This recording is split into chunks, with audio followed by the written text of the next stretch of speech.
Hi hello everyone welcome to Xylem SSC RRB. അപ്പോൾ SSC എക്സാമുകളിൽ ഒരു അടിമുടി മാറ്റം നമുക്ക് എക്സ്പെക്ട് ചെയ്യാൻ പറ്റുമോ?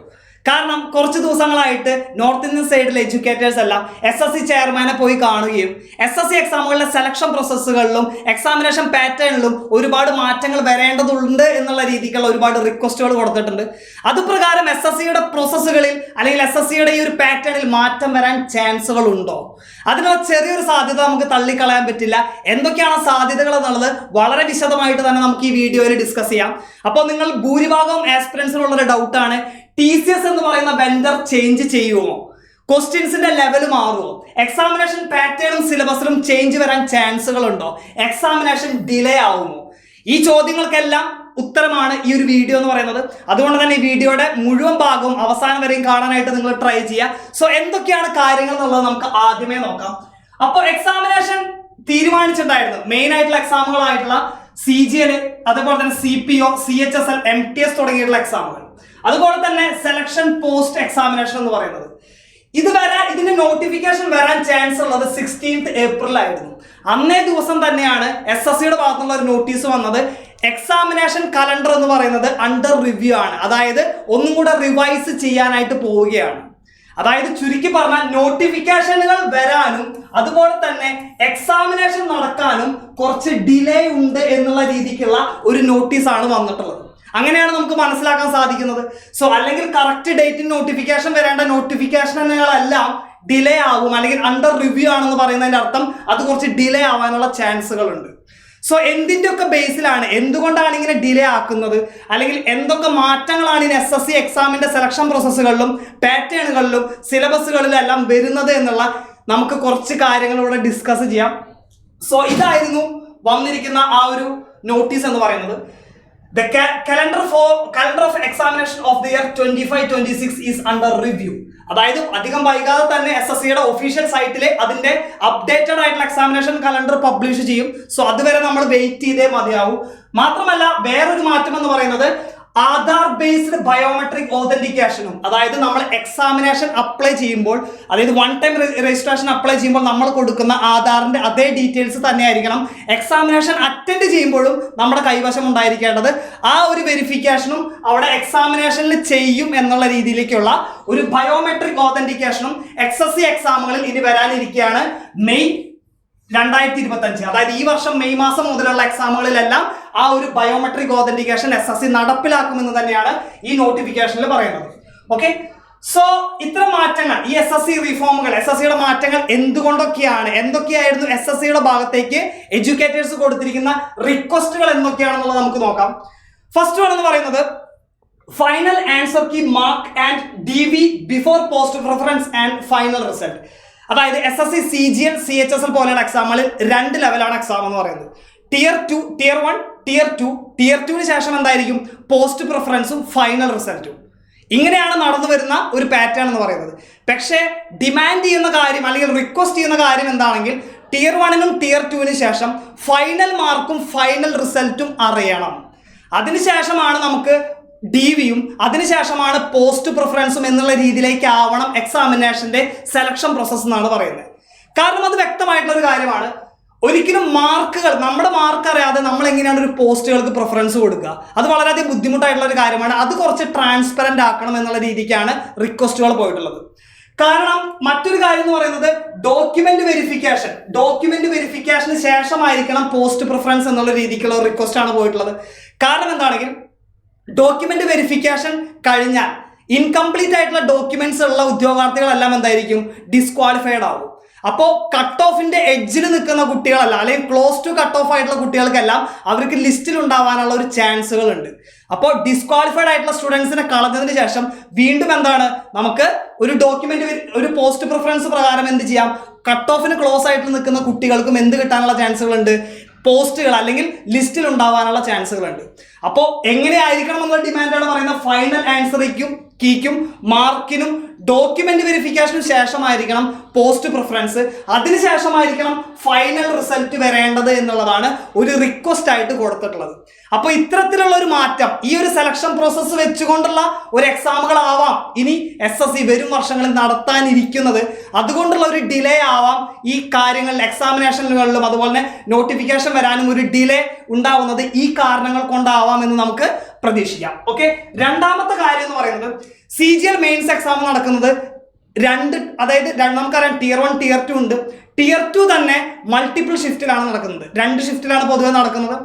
സോ ഇങ്ങനെ നടക്കുന്നത് കൊണ്ടുള്ള പ്രശ്നം എന്താണ്? നമ്മൾ ലാസ്റ്റ് CGL കണ്ടതാണ്, നോർമലൈസേഷനിൽ ഒരുപാട് പ്രശ്നങ്ങളുണ്ട്. നോർമലൈസേഷനിൽ കുറച്ച് പേർക്ക് എന്താണ് അതൊരു ബെനിഫിറ്റ് ആയിട്ടുള്ള രീതിയിലേക്കും കുറച്ച് പേര് അതുകൊണ്ട് സഫർ ചെയ്യുന്ന രീതിയിലേക്കുള്ള മാറ്റങ്ങൾ ഉണ്ടായിട്ടുണ്ട്. സോ നോർമലൈസേഷൻ കുറച്ചും കൂടെ ട്രാൻസ്പെറന്റ് ആക്കണം. മാത്രമല്ല ഏകദേശം ഒരു 1.5 ലക്ഷം ആൾക്കാരാണ് മെയിൻസ് എക്സാം എഴുതുന്നത്. ഇത്രയും വലിയൊരു എക്സാമിനേഷൻ കണ്ടക്ടിങ് ബോഡി, ഇത്രയും വലിയൊരു എക്സാമിനേഷൻ നടത്തുന്ന വെൻഡർ, TCS പോലുള്ള വെൻഡർ, ഇത്രയധികം എക്സാമിനേഷൻ സെന്ററുകൾ ഉണ്ടായിട്ടും എന്തുകൊണ്ട് 1.5 ലക്ഷം ഉദ്യോഗാർത്ഥികളെ ഒരു ഷിഫ്റ്റിൽ മാത്രമായിട്ട് എക്സാം നടത്താൻ SSC പോലെയുള്ള ഇത്രയും വലിയൊരു എക്സാമിനേഷൻ കണ്ടക്ടിങ് ബോഡിക്ക് സാധിക്കുന്നില്ല? അത് ഒരൊറ്റ ഷിഫ്റ്റിൽ നടത്തിയാൽ തന്നെ നോർമലൈസേഷന്റെ എഡ്ജ് കിട്ടുന്നു എന്നുള്ള ഒരു പ്രശ്നം നമുക്ക് ഒഴിവാക്കാനായിട്ട് സാധിക്കും. അതും എന്താണ് ഇനി വരുന്ന SSC എക്സാമുകളിൽ അത് മാറ്റം ഉണ്ടാകുമെന്ന് തന്നെ നമുക്ക് പ്രതീക്ഷിക്കാം. അതുകൊണ്ടുമായിരിക്കാം ആ ഒരു എന്താ പറയുക റീസ്ട്രക്ചറിങ്ങിന്റെ ഭാഗമായിട്ടായിരിക്കാം ഈ എക്സാമുകളും നോട്ടിഫിക്കേഷനുകളും റിവൈസ് ചെയ്യാനായിട്ട് അല്ലെങ്കിൽ ഡിലേ ആവും എന്നുള്ള രീതിക്കുള്ള ഒരു നോട്ടിഫിക്കേഷൻ വന്നത് എന്നും നമുക്ക് പ്രതീക്ഷിക്കാം. Doubts over normalisation, need for clarification and reform. Normalisation ഞാൻ പറഞ്ഞു കഴിഞ്ഞതാണ്. നമുക്കറിയാം കുറച്ച് പേർക്ക് എഡ്ജ് കിട്ടുന്നു, കുറച്ച് പേർക്ക് അത് അഡ്വാൻറ്റേജ് ആവുന്നു, കുറച്ച് പേര് അതുകൊണ്ട് സഫർ ചെയ്യുന്നുള്ളത്. അത് തുടങ്ങിയിട്ടുള്ള മാറ്റങ്ങൾ നമുക്ക് എന്ത് ചെയ്യാം, മാറ്റാം. എങ്ങനെയാണ്? സിംഗിൾ ഷിഫ്റ്റിലാണ് എക്സാം നടക്കുന്നത് എങ്കിൽ. ഓക്കെ, അത് മാത്രമല്ല Tier 1 എക്സാം നടക്കുന്നത് ഏകദേശം 33ഓളം അല്ലെങ്കിൽ 35ഓളം ഷിഫ്റ്റുകളിലായിട്ടാണ് നടക്കുന്നത്. അതൊരു 10 മുതൽ 15 ഷിഫ്റ്റുകളിലേക്ക് Tier 1 എക്സാം മാറ്റിക്കഴിഞ്ഞാൽ തന്നെ അവിടെ നമ്മൾ എടുക്കേണ്ട ക്വസ്റ്റ്യനുകളുടെ നമ്പർ ഓഫ് ക്വസ്റ്റ്യൻസ് ഉണ്ടാവും. അതുപോലെ നോർമലൈസേഷന്റെ മാരകമായിട്ടുള്ള അഡ്വാൻറ്റേജുകൾ നമുക്ക് ഒഴിവാക്കാം. അതും ഒരു റിക്വസ്റ്റ് ആയിട്ട് എന്ത് ചെയ്തിട്ടുണ്ട്, SSC ചെയർമാന് മുമ്പാകെ സമർപ്പിച്ചിട്ടുണ്ട് എന്നാണ് നമ്മൾ മനസ്സിലാക്കേണ്ട കാര്യം എന്ന് പറയുന്നത്. മറ്റൊരു കാര്യം എന്ന് പറയുന്നത് standardization of question paper of each level. CHSL-നും CGL-നും ഏകദേശം എക്സാമുകൾ എഴുതിയിട്ടുള്ളവർക്ക് മനസ്സിലാവും, CHSL-നും CGL-നും ഒക്കെ ഏകദേശം ഒരേ ഡിഫിക്കൽട്ടി ലെവലിലുള്ള ക്വസ്റ്റ്യൻസ് ആണ്, ഒരേ എക്സാമിനേഷൻ പാറ്റേൺ ആണ്, ഒരേ സെലക്ഷൻ പ്രോസസ്സും ആണ് വരുന്നത്. സോ മാത്രമല്ല ആ ക്വസ്റ്റ്യൻസിന്റെ CGL പോലെയുള്ള എക്സാമുകൾ എഴുതിയാൽ കിട്ടുന്ന പോസ്റ്റുകളല്ല CHSL-ന് കിട്ടുന്നത്. CHSL-ന് പൊതുവെ ക്ലറിക്കൽ പോസ്റ്റുകളാണ്, LDC, JS, DO തുടങ്ങിയുള്ള പോസ്റ്റുകളാണ്. CGL-ന് കുറച്ചും കൂടെ പ്രസ്റ്റീജിയസ് ആയിട്ടുള്ള കുറച്ചും കൂടെ റെസ്പോൺസിബിൾ ആയിട്ടുള്ള പോസ്റ്റുകളാണ് CGL-ന് കിട്ടുന്നത്. ഈ 2 സ്റ്റുഡൻസിനും അല്ലെങ്കിൽ ഈ 2 കാറ്റഗറിയിലുള്ള ആസ്പിറൻസിനെ ഫിൽട്ടർ ചെയ്യാനായിട്ട് ഒരേ ഡിഫിക്കൽട്ടി ലെവലുള്ള ക്വസ്റ്റ്യൻസ് ഇടുക എന്ന് പറയുന്നത് തന്നെ അതൊരു സ്റ്റാൻഡർഡൈസേഷൻ കുറവാണ് എന്ന രീതിക്ക് സൂചിപ്പിക്കുന്ന കാര്യങ്ങളാണ്. സോ അതുകൊണ്ട് തന്നെ എന്താണ്, ക്വസ്റ്റ്യൻ പേപ്പർ ഓരോ ലെവലിനനുസരിച്ചും +2 വിദ്യാഭ്യാസ യോഗ്യതയുള്ള CHSL-ന് ഒരു ലെവലിലുള്ള ക്വസ്റ്റ്യൻസ് ആണെങ്കിൽ CGL പോലുള്ള എക്സാമുകൾക്ക് എന്തായിരിക്കണം, കുറച്ച് ഡിഫിക്കൽട്ടി ലെവൽ കൂടിയിട്ടുള്ള ക്വസ്റ്റ്യൻസ് സെറ്റ് ചെയ്താൽ കുറച്ചും കൂടെ നന്നായിരിക്കും എന്നാണ് മനസ്സിലാക്കേണ്ടത്. മറ്റൊരു കാര്യം എന്ന് പറയുന്നത് നമുക്കറിയാം കഴിഞ്ഞ Tier 2 എക്സാമിന് CGL എക്സാമിന് ഏകദേശം 11 ക്വസ്റ്റ്യൻസോളമാണ് എന്തായിട്ടുള്ളത്, റോങ് ക്വസ്റ്റ്യൻസ് ആയിട്ടുള്ളത്. 11 ക്വസ്റ്റ്യൻസ്. സോ ഇത്രയധികം റോങ് ക്വസ്റ്റ്യൻസ്, ഇത്രയധികം ക്വസ്റ്റ്യൻ ബാങ്ക് ഉണ്ടായിട്ടും, ഇത്രയധികം ഡിഫിക്കൽട്ടി ലെവലിൽ പല ഡിഫിക്കൽട്ടി ലെവലിലുള്ള ക്വസ്റ്റ്യൻസ് ഉണ്ടായിട്ടും എന്തുകൊണ്ടാണ് 11ഓളം ക്വസ്റ്റ്യൻസ് റോങ് ആയിട്ട് വരുന്നത്? അത് തന്നെ ഉദ്യോഗാർത്ഥികളുടെ ഉദ്യോഗാർത്ഥികൾ ഇത്രയധികം കഷ്ടപ്പെട്ട് പഠിച്ചു വരുമ്പോൾ ഈ ക്വസ്റ്റ്യൻസ് റോങ് ആവുക എന്ന് പറയുന്നത് തന്നെ അത് ഇത്രയും എന്താ പറയുക ഇറസ്പോൺസിബിൾ ആയിട്ടുള്ള രീതിയിലേക്കാണോ സെലക്ഷൻ പ്രോസസ്സ് അല്ലെങ്കിൽ എക്സാം കണ്ടക്ട് ചെയ്യേണ്ടത്? ഒരിക്കലും അല്ല. അതിന് മാറ്റങ്ങൾ ഉണ്ടായിരിക്കണം. Need for increasing the difficulty level of SSC exams and set the level. നമ്മൾ ഓൾറെഡി പറഞ്ഞതാണ്. വളരെ ചെറിയ ഭയങ്കര നിസ്സാരമായിട്ടുള്ള വളരെ സിമ്പിൾ ആയിട്ടുള്ള ക്വസ്റ്റ്യൻസ് ആണ് CGL പോലുള്ള എക്സാമുകൾക്ക് ചോദിക്കുന്നത്. അതുകൊണ്ട് തന്നെ ഒരുവിധം എല്ലാ എക്സ്പീരിയൻസും നല്ലപോലെ സ്കോർ ചെയ്യുന്നു, കട്ട് ഓഫും കൂടുതലായിട്ട് തന്നെ കാണപ്പെടുന്നു. ഇത്രയധികം ക്വസ്റ്റ്യൻസ് ഉണ്ടായിട്ടും ഡിഫിക്കൽട്ടി ലെവല് മാറ്റം വരുത്തിക്കൊണ്ടായിരിക്കണം ഓരോ ലെവലിലും. 10th ലെവലായിട്ടുള്ള MTS-ന് ഒരു സെറ്റ് ഓഫ് ക്വസ്റ്റ്യൻസ്, CHSL-ന് +2 ലെവലാണ് ഒരു set of questions, CGL degree ലെവലാണ് ഒരു സെറ്റ് ഓഫ് ക്വസ്റ്റ്യൻസ്. അങ്ങനെ വ്യത്യസ്ത രീതിയിലുള്ള ക്വസ്റ്റ്യൻസ് ആയിരിക്കണം ഓരോ എക്സാമിനും ഇടേണ്ടത് എന്നുള്ള രീതിയിലേക്കുള്ള ഒരു റിക്വസ്റ്റും പോയിട്ടുണ്ട്. മറ്റൊരു കാര്യം എന്ന് പറയുന്നത് increase in the number of Tier 2 questions to cover a wide range of topics testing candidates on all aspect of the syllabus. നമുക്കറിയാം Tier 2 CGL മെയിൻസ് എക്സാം അതിനെ മാത്സിനെ സംബന്ധിച്ചിടത്തോളം ഓൾമോസ്റ്റ് 30 ക്വസ്റ്റ്യൻസ് ആണുള്ളത്. ഇത്രയും വലിയൊരു ടോപ്പിക്, ഇത്രയും അധികം ആധികാരികമായിട്ട് പഠിക്കേണ്ട വളരെ വൈഡ് റേഞ്ചിലുള്ള ടോപ്പിക്സ് ഉള്ള മാത്സിൽ നിന്ന് പോലും പല ടോപ്പിക്കുകളിൽ നിന്നും ക്വസ്റ്റ്യൻസ് പോലും ഇല്ല. എങ്ങനെയാണ് വളരെയധികം ഇമ്പോർട്ടൻ്റ് ആയിട്ടുള്ള ഇത്രയധികം വലിയ റെസ്പോൺസിബിൾ ആയിട്ടുള്ള പോസ്റ്റുകൾ കിട്ടുന്ന ഈ ഒരു എക്സാമിനെ ഇത്രയധികം വലിയ സിലബസ് ഉണ്ടായിട്ടും എല്ലാ സിലബസിൽ നിന്നും കവർ ചെയ്യുന്ന അല്ലെങ്കിൽ എല്ലാ ടോപ്പിക്സും കവർ ചെയ്യുന്ന എല്ലാ ആസ്പെക്റ്റിലും നോളേജ് ഉള്ള വിദ്യാർത്ഥി അല്ലെങ്കിൽ ഉദ്യോഗാർത്ഥികളെ സെലക്ട് ചെയ്യേണ്ട ഒരു എക്സാമിനേഷൻ പ്രോസസ്സിൽ കുറച്ച് ടോപ്പിക്സിനെ മാത്രം എടുത്തുകൊണ്ടുള്ള ക്വസ്റ്റ്യൻസ് ഇടുമ്പോൾ നമുക്ക് മനസ്സിലാക്കാൻ പറ്റേണ്ട കാര്യം എന്താ, എല്ലാ ടോപ്പിക്സിലും അറിവുള്ള ഉദ്യോഗാർത്ഥികളെയാണ് റിക്രൂട്ട് ചെയ്യേണ്ടത്. മറിച്ച് ഒരു സ്പെഷ്യൽ ആയിട്ടുള്ള അല്ലെങ്കിൽ കുറച്ച് സ്പെസിഫിക് ആയിട്ടുള്ള ടോപ്പിക്കുകളിൽ മാത്രം നോളജ് ഉള്ള ഉദ്യോഗാർത്ഥികളെ ടെസ്റ്റ് ചെയ്യുന്ന രീതിയിലേക്കുള്ള ക്വസ്റ്റ്യൻസ് ആണ് Tier 2 പോലുള്ള എക്സാമുകൾക്ക് സെറ്റ് ചെയ്യുന്നത്. ഓൾജിബ്ര, നമ്പർ സിസ്റ്റം പോലെയുള്ള ടോപ്പിക്കുകളിൽ നമുക്ക് വളരെ കുറച്ച് ക്വസ്റ്റ്യൻസ് ആണ്. നമുക്കറിയാം GK പോലെയുള്ള വളരെ വാസ്റ്റ് ആയിട്ടുള്ള സിലബസ് ഉള്ള എന്താ പറയുക നമ്മുടെ സബ്ജക്റ്റിൽ നിന്ന് പോലും 25ഓളം ക്വസ്റ്റ്യൻസ് മാത്രമാണ് മെയിൻസ് എക്സാമിന് ചോദിക്കുന്നത്. അതുകൊണ്ട് തന്നെ നമ്പർ ഓഫ് ക്വസ്റ്റ്യൻസ് കൂട്ടണം എന്നുള്ള രീതിയിലേക്കും ഒരു റിക്വസ്റ്റ് SSC ചെയർമാന് മുമ്പാകെ സമർപ്പിച്ചിട്ടുണ്ട്. സോ അതിലും മാറ്റങ്ങൾ ഇനി വരുന്ന എക്സാമിനേഷൻ പാറ്റേണിൽ ആ മാറ്റങ്ങളും നമുക്ക് എക്സ്പെക്ട് ചെയ്യാം. മറ്റൊരു കാര്യം എന്ന് പറയുന്നത് ഇൻഫ്രാസ്ട്രക്ചർ റിലേറ്റഡ് ഇഷ്യൂ ആണ്. എക്സാം എഴുതുന്ന സെന്ററുകളിലുള്ള വിഷയമാണ്. Many aspirants face technical issues during the exams such as malfunctioning keyboards in typing test. അത് മാത്രമല്ല, ടൈപ്പിംഗ് ടെസ്റ്റിന് മാത്രമല്ല CBT എക്സാം ആണ്, കമ്പ്യൂട്ടർ ബേസ്ഡ് ടെസ്റ്റ് ആണ്. അപ്പോൾ മൗസിന്റെ കേഴ്സർ വർക്ക് ചെയ്യുന്നില്ല, നെക്സ്റ്റ് പ്രോബ്ലം എന്ന് കൊടുത്തു കഴിഞ്ഞാൽ അടുത്ത ക്വസ്റ്റ്യനിലേക്ക് പോകാനായിട്ട് കുറച്ച് സെക്കൻഡുകൾ എടുക്കുന്നു. ഇതെല്ലാവർക്കും ഒരുപോലെ ആണെങ്കിൽ യാതൊരു പ്രശ്നവുമില്ല. പക്ഷെ ചില എക്സാമിനേഷൻ സെന്ററുകളിൽ ഈ ഒരു പ്രശ്നമുള്ളതും ചില എക്സാമിനേഷൻ സെന്ററുകളിൽ ആ പ്രോസസ്സ് സ്പീഡായിട്ട് നടക്കുന്നു ഉള്ളത് കൊണ്ടും എന്താണ് കുറച്ച് ഉദ്യോഗാർത്ഥികൾക്ക് അത് അഡ്വാൻറ്റേജ് ആയിട്ടും കുറച്ച് പേര് അതുകൊണ്ട് സഫർ ചെയ്യേണ്ട രീതിയിലേക്കുള്ള ഒരു അവസ്ഥയിലേക്ക് മാറുന്നുണ്ട്. സോ എല്ലാ എക്സാമിനേഷൻ സെന്ററുകളും ഒരേപോലെ ഒരേ ഇൻഫ്രാസ്ട്രക്ചർ ഉള്ള ഒരേ രീതിയിലുള്ള സ്റ്റാൻഡർഡൈസ് ചെയ്തിട്ടുള്ള ഇൻഫ്രാസ്ട്രക്ചർ ആയിരിക്കണം എല്ലാ എക്സാമിനേഷൻ സെന്ററുകളിലും വേണ്ടത് എന്നുള്ള രീതിയിലേക്കുള്ള ഒരു റിക്വസ്റ്റ് ഉണ്ട്. മാത്രമല്ല ടൈപ്പിംഗ് ടെസ്റ്റിലൊക്കെ ചില കീബോർഡിൽ ചില ലെറ്റേഴ്സ് അല്ലെങ്കിൽ ചില കീസ് ഒന്നും വർക്ക് ചെയ്യുന്നില്ല, അതൊക്കെ റെക്ടിഫൈ ചെയ്യണം എന്നുള്ള ഒരു റിക്വസ്റ്റ് ഉണ്ട്. പിന്നെ delay in providing rough sheet workout ചെയ്യാനായിട്ട് കൊടുക്കുന്ന റഫ് ഷീറ്റുകളിൽ ഡിലേ ഉണ്ട്. അതുകൊണ്ട് തന്നെ അതൊക്കെ പ്രോപ്പറായിട്ടൊന്ന് അലൈൻ ചെയ്യണം അല്ലെങ്കിൽ അതൊക്കെ ഒന്ന് സോർട്ട് ചെയ്യണം എന്നുള്ള റിക്വസ്റ്റ് ഉണ്ട്. ബയോമെട്രിക് വെരിഫിക്കേഷൻ ഗ്ലിച്ചസ്, അത് ഓൾറെഡി ആധാർ കാർഡിന്റെ കേസ് ഇപ്പോൾ SSC ഒരു നോട്ടീസ് വന്നിട്ടുണ്ട്. അത് പ്രകാരം ആ ഒരു ബയോമെട്രിക് വെരിഫിക്കേഷൻ സെറ്റ് ആയിരിക്കും. അത് SSCക്ക് മുമ്പാകെയുള്ള ഒരു റിക്വസ്റ്റ് ആയിരുന്നു, അത് റെക്ടിഫൈ ചെയ്തിട്ടുണ്ട്. Poor quality of speaker sound during the stenographer skill test, നമുക്ക് മനസ്സിലാക്കുന്ന കാര്യമാണ്, അതും ഇംപ്രൂവ് ചെയ്യേണ്ട കാര്യമാണ്. These issues must be resolved by enforcing stricter quality control at examination centers. അതായത് ഇത്തരം കാര്യങ്ങളൊക്കെ മാറ്റങ്ങൾ വരുത്തണം എന്നുള്ള ഒരു റിക്വസ്റ്റ് ആണ് SSC ചെയർമാന് മുമ്പാകെ സമർപ്പിച്ചിട്ടുള്ളത്. അപ്പോൾ ഇനി വരുന്ന SSC എക്സാമുകളിൽ ഇത്തരം മാറ്റങ്ങളോട് കൂടിയിട്ടുള്ള ഒരു എക്സാമിനേഷൻ സെലക്ഷൻ പ്രോസസ്സും പ്രൊസീജിയർ ആയിരിക്കും നടക്കുക എന്ന് തന്നെ നമുക്ക് എക്സ്പെക്ട് ചെയ്യാം. അതുപോലെ തന്നെ strict regularisation and monitoring of examination centres. നമുക്കൊരു കാര്യം മനസ്സിലാക്കാവുന്നത്, പല എക്സാമിനേഷൻ സെന്ററുകളിലും ഒരേപോലെയല്ല. ഇപ്പോൾ ഡൽഹിയിൽ എക്സാമിനേഷൻ നടക്കുന്ന ആ എക്സാമിനേഷൻ സെന്ററിലെ ഫീച്ചേഴ്സും ഫെസിലിറ്റീസും ഇൻഫ്രാസ്ട്രക്ചറും അല്ല ബീഹാർ പോലെയുള്ള എക്സാമിനേഷൻ സെന്ററുകളിലുള്ളത്. പല എക്സാമിനേഷൻ സെന്ററുകളിലും പല പ്രശ്നങ്ങൾ കാരണം ഭയങ്കര എന്താ പറയുക പാസ്റ്റ് ഹിസ്റ്ററി എന്ന് പറയുന്നത് കുറച്ച് ബ്ലാക്ക് ലിസ്റ്റഡ് ആയിട്ടുള്ള എക്സാമിനേഷൻ സെന്ററുകൾ ഉണ്ടെങ്കിൽ അവയെല്ലാം ഒഴിവാക്കുക തന്നെ വേണം. കാരണം മാത്രമല്ല എല്ലായിടത്തും എക്സാമുകൾ എഴുതുന്ന ഉദ്യോഗാർത്ഥികൾക്കുള്ള ഫെസിലിറ്റീസും കാര്യങ്ങളെല്ലാം ഒരേപോലെ ആയിരിക്കണം. കാരണം എല്ലാവരും ഉദ്യോഗാർത്ഥികളാണ്, എല്ലാവരും വർഷങ്ങളായിട്ട് പഠിക്കുന്ന കുട്ടികളാണ്. അപ്പോൾ എല്ലാവർക്കും വേണ്ട ഇൻഫ്രാസ്ട്രക്ചർ ഒരേപോലെ ആക്കണം. അതെല്ലാം വളരെയധികം ക്ലോസ് ആയിട്ട് മോണിറ്റർ ചെയ്യണം എന്നുള്ള രീതിയിലേക്കുള്ള ഒരു റിക്വസ്റ്റും SSCയുടെ ഭാഗത്തേക്ക് കൊടുത്തിട്ടുണ്ട്. പിന്നൊരു കാര്യം എന്ന് പറയുന്നത് lack of student representation or grievance redressal cell. അതായത് ഇപ്പോ NTA UPSC പോലെ ഉദ്യോഗാർത്ഥികൾക്ക് വിളിച്ചന്വേഷിക്കാനും അവരുടെ കൺസേൺസ് എല്ലാം റെക്ടിഫൈ ചെയ്യാനുള്ള ഒരു ഹെൽപ്പ് ലൈൻ സംവിധാനം SSCക്ക് പൊതുവേ ഇല്ല. അപ്പൊ അതും വെച്ചുകൊണ്ട് തന്നെ എന്താ പറയുക അവരുടെ ക്വയറീസ് എല്ലാം റിസോൾവ് ചെയ്യുന്ന ഒരു റെസ്പോൺസിബിൾ ആയിട്ടുള്ള ഒരു ബോഡി അല്ലെങ്കിൽ റെസ്പോൺസിബിൾ ആയിട്ടുള്ള ഒരു സെഷൻ അവിടെ ഉണ്ടെങ്കിൽ അത് കുറച്ചും കൂടെ നന്നായിരിക്കും. ഉദ്യോഗാർത്ഥികൾക്ക് സപ്പോർട്ടീവായിട്ട് നിൽക്കണം എന്നുള്ള രീതിയിലേക്കുള്ള ഒരു റിക്വസ്റ്റും എന്താണ് നമുക്ക് SSCയുടെ ഭാഗത്തേക്ക് കൊടുത്തിട്ടുണ്ടെന്ന് മനസ്സിലാക്കും. സോ ഈ വെൻഡർ ചേഞ്ച് ചെയ്യുക എന്നുള്ളത് നമ്മൾ ചോദിച്ചു. ചാൻസ് ഉള്ള ഒരു കാര്യമാണ്. TCS എന്ന് പറയുന്ന വെൻഡർ മാറിയിട്ട് മറ്റൊരു വെൻഡർ വരാനുള്ള അല്ലെങ്കിൽ ഒന്നിലധികം വെൻഡേഴ്സിന്റെ ഒരു ഗ്രൂപ്പ് വരാനുള്ള ഒരു ചാൻസ് നമുക്ക് തള്ളിക്കളയാൻ പറ്റില്ല. അങ്ങനെ വന്നാലും സിലബസിൽ മാറ്റം സംഭവിക്കുമോ? സിലബസിൽ അങ്ങനെ മാരകമായിട്ടുള്ള മാറ്റങ്ങളൊന്നും വരാൻ സാധ്യതയില്ല. ഒഫീഷ്യലായിട്ട് SSC പറയുന്ന സിലബസിനെ സ്റ്റിക്ക് ഓൺ ചെയ്തുകൊണ്ട് തന്നെയായിരിക്കും ക്വസ്റ്റ്യൻസ് ഉണ്ടായിരിക്കുക.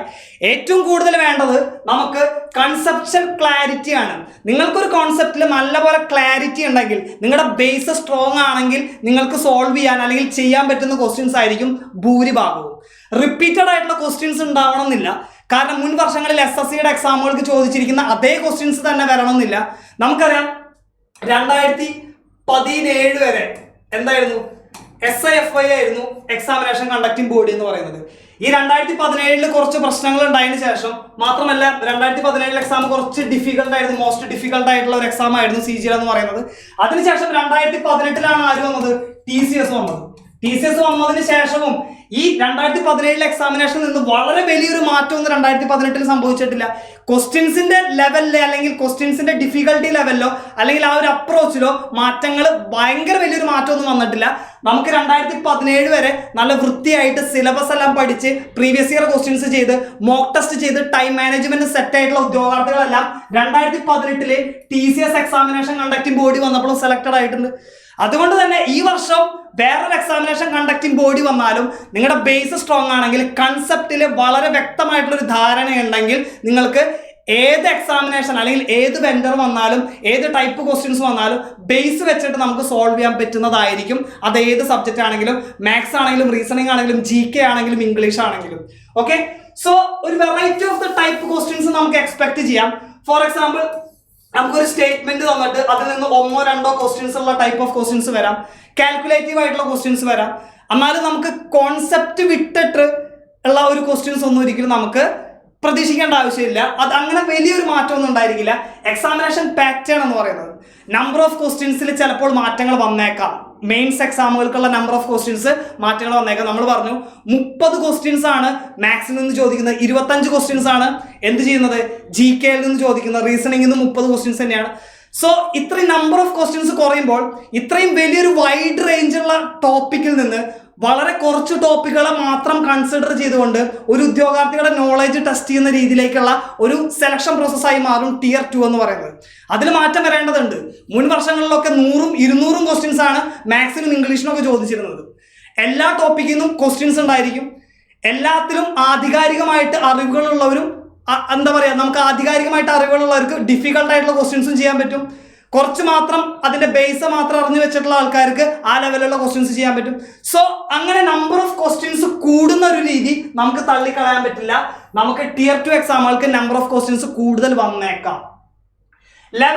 Level or repetition of the questions repetition നമുക്ക് TCS വെൻഡർ ചേഞ്ച് ചെയ്യുകയാണെങ്കിൽ റിപ്പീറ്റേഷൻ നമുക്ക് മാക്സിമം ഒഴിവാക്കാനായിട്ട് പറ്റും. കാരണം എന്താണെന്നുണ്ടെങ്കിൽ, നമുക്ക് വേറൊരു എക്സാമിനേഷൻ കണ്ടക്ടിംഗ് ബോഡി ആണെങ്കിലും ഒഫീഷ്യൽ സിലബസിനെ സ്റ്റിക്ക് ഓൺ ചെയ്തുകൊണ്ടുള്ള ക്വസ്റ്റ്യൻസ് തന്നെയായിരിക്കും. പക്ഷെ റിപ്പീറ്റേഷൻ ഒഴിവാക്കാം. നമുക്ക് റിപ്പീറ്റഡ് ആയിട്ട് കഴിഞ്ഞ 5 വർഷമായിട്ട് TCS നടത്തി വരുന്ന അല്ലെങ്കിൽ 5-7 വർഷങ്ങളായിട്ട് TCS നടത്തി വരുന്ന അതേ ക്വസ്റ്റ്യൻസ് തന്നെ ചോദിക്കണം എന്നില്ല. പക്ഷെ നമുക്ക് എന്ത് ചെയ്യാം, SSCയുടെ മുൻ വർഷങ്ങളിലെ ക്വസ്റ്റ്യൻസ് നമ്മൾ ചെയ്ത് പഠിക്കണം. ഫസ്റ്റ് അതാണ്. അത് കഴിഞ്ഞതിന് ശേഷം റെയിൽവേ RRB നടത്തുന്ന എല്ലാ എക്സാമുകളുടെയും, അതുപോലെ തന്നെ DSSB നടത്തുന്ന എല്ലാ എക്സാമുകളും, അതുപോലെ തന്നെ CDS നടത്തുന്ന എക്സാമുകൾ, ഈ എക്സാമുകൾക്ക് നടന്നിട്ടുള്ള എല്ലാ ക്വസ്റ്റ്യൻസും ചെയ്ത് പഠിച്ചാൽ ഫസ്റ്റ് പ്രിഫറൻസ് എന്തായിരിക്കണം, SSCയുടെ ക്വസ്റ്റ്യൻസ് തന്നെയായിരിക്കണം. അതിനുശേഷമായിരിക്കണം ബാക്കിയുള്ള എക്സാമുകളുടെ ക്വസ്റ്റ്യൻസും ചെയ്ത് വൃത്തിയായി പഠിച്ച് മോക്ക് ടെസ്റ്റും ചെയ്ത് കഴിഞ്ഞാൽ നമുക്ക് എന്ത് ചെയ്യാം, നമുക്ക് ഏത് വെൻഡർ വന്നാലും ഏത് ലെവൽ ഓഫ് ക്വസ്റ്റ്യൻസ് ചെയ്ത് കഴിഞ്ഞാലും നമുക്ക് ഈസി ആയിട്ട് ക്രാക്ക് ചെയ്യാവുന്നതേ ഉള്ളൂ. അതുകൊണ്ട് തന്നെ കോഴ്സുകൾ നിങ്ങൾക്ക് ഓൾറെഡി അവൈലബിൾ ആണ്. നിങ്ങൾക്ക് സൈലത്തിലെ കോഴ്സുകൾ എടുത്ത് പഠിക്കാം. അതിനായിട്ടുള്ള CGLന്റെയും CHSLന്റെയും CPOന്റെയും ഓഫ്ലൈൻ ഓൺലൈൻ കോഴ്സുകളെല്ലാം നമുക്ക് എന്താണ് സൈലത്തിൽ ഓൾറെഡി അവൈലബിൾ ആണ്. അതെടുത്ത് പഠിച്ചു തുടങ്ങാം. അപ്പോൾ വെൻഡർ മാറും എന്ന് പറയുന്നത് കൊണ്ട് നിങ്ങളൊറ്റ കാര്യം മനസ്സിലാക്കിയാൽ മതി, വെൻഡർ മാറുന്നത് നിങ്ങൾക്ക് മാത്രമല്ല, അതെല്ലാം അറ്റൻഡ് ചെയ്യുന്ന എല്ലാ ആസ്പിറൻസിനും എന്താണ് വെൻഡർ ചേഞ്ച് ഉണ്ട്. അതായത് പുതിയ ക്വസ്റ്റ്യൻസ് ആയിരിക്കും എല്ലാ ആസ്പിറൻസും അറ്റൻഡ് ചെയ്യുന്നുണ്ടായിരിക്കുക. സോ അതുകൊണ്ട് തന്നെ ആ ഒരു കാര്യത്തിൽ നമുക്ക് മാത്രമാണ് വെൻഡർ ചേഞ്ച് എന്നുള്ളതല്ല, SSC എക്സാം എഴുതുന്ന എല്ലാ ആസ്പിറൻസിനും വെൻഡർ ചേഞ്ച് ചെയ്തുകൊണ്ട് പുതിയ ക്വസ്റ്റ്യൻസ് ആണ് അവരും അറ്റൻഡ് ചെയ്യുന്നത്. അതുകൊണ്ട് തന്നെ നമുക്ക് മാത്രം ബുദ്ധിമുട്ടായിട്ട് ഫീൽ ചെയ്യേണ്ട ആവശ്യമില്ല, നമുക്ക് മാത്രം എളുപ്പമായിട്ട് ഫീൽ ചെയ്യേണ്ട ആവശ്യമില്ല.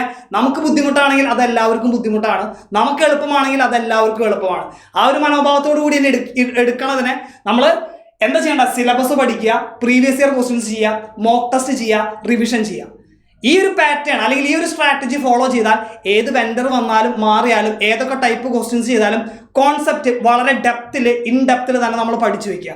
ക്വസ്റ്റ്യൻ ആൻസർ എന്നുള്ള രീതിക്ക് പഠിക്കാതെ ആ പഠിക്കുന്ന ഒരു കോണ്ടന്റിനെ നമ്മൾ വളരെ വ്യക്തമായിട്ട് ഇൻറ്റൻസീവായിട്ട് ആധികാരികമായിട്ട് പഠിച്ചുകൊണ്ട് തന്നെ നമ്മൾ മുന്നോട്ട് പോകാം. Okay, and this is all about SSC reforms.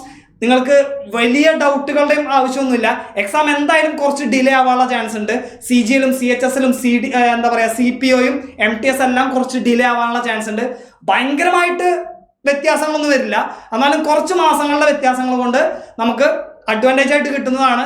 അപ്പോൾ ഈ കാര്യങ്ങളൊക്കെ മനസ്സിലാക്കിക്കൊണ്ട് നല്ലപോലെ പ്രാക്ടീസ് ചെയ്യുക, അടിപൊളിയായിട്ടിരിക്കുക. And all the best.